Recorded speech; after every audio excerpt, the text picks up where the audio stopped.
పరపీడన వదిలించిన వాళ్ళం, పరాయి పెత్తనాన్ని సహించబోము. ఢిల్లీ నుంచో కర్ణాటక నుంచో రిమోట్లతో కంట్రోల్ చేయాలని చూస్తే ఊరుకోము. ప్రజారోజు గారు చెప్పినారు సార్, ప్రాంతేతరుడు ద్రోహం చేస్తే, మోసం చేస్తే ప్రాంతం పొలిమేరల వరకు తరిమి కొడతాం.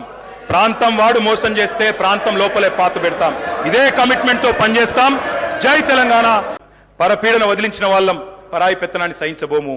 ఢిల్లీ నుంచో కర్ణాటక నుంచో రిమోట్లతో కంట్రోల్ చేయాలని చూస్తే ఊరుకోము. ప్రజారోజు గారు చెప్పినారు సార్, ప్రాంతేతరుడు ద్రోహం చేస్తే, మోసం చేస్తే ప్రాంతం పొలిమేరల వరకు తరిమి కొడతాం. ప్రాంతం వాడు మోసం చేస్తే ప్రాంతం లోపలే పాత పెడతాం. ఇదే కమిట్మెంట్ తో పనిచేస్తాం. జై తెలంగాణ. పరపీడన వదిలించిన వాళ్ళం, పరాయి పెత్తనాన్ని సహించబోము. ఢిల్లీ నుంచో కర్ణాటక నుంచో రిమోట్లతో కంట్రోల్ చేయాలని చూస్తే ఊరుకోము. ప్రజారోజు గారు చెప్పినారు సార్, ప్రాంతేతరుడు ద్రోహం చేస్తే, మోసం చేస్తే ప్రాంతం పొలిమేరల వరకు తరిమి కొడతాం. ప్రాంతం వాడు మోసం చేస్తే ప్రాంతం లోపలే పాత పెడతాం. ఇదే కమిట్మెంట్ తో పనిచేస్తాం. జై తెలంగాణ.